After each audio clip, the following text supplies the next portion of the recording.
चुनांचे अल्लाह तबारक व तआला फरमाते हैं वआशिरूहुन्ना बिल मारूफ, और उन औरतों के साथ अच्छाई के साथ गुजरान करो। फ़इन करिहतुमूहुन्ना, अगर वो तुमको नापसंद हो, फ़असा अन तकरहू शैअन, मुमकिन है कि एक चीज़ तुम्हें नापसंद हो, वयजअलल्लाहु फ़ीही खैरन कसीरा, और अल्लाह तबारक व तआला ने तुम्हारे लिए उसमें बड़ी मनफ़ियात रख दी हो और तुम्हारे लिए बेहतर हो। इसलिए शोहरों से मैं गुजारिश करूँगा कि अपने बीवियों के साथ हमेशा नरमी का मामला रखे।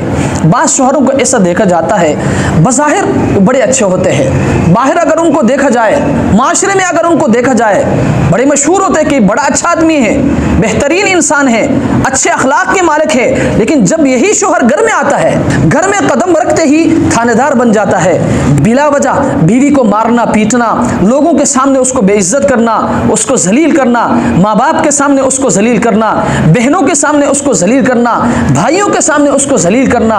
याद रखें, शरीयत मुतहरा की रूह से ये नाजायज़ और जुल्म है, और शोहर को क़यामत के दिन इस जुल्म का हिसाब देना होगा और इसकी सज़ा भी भुगतनी होगी।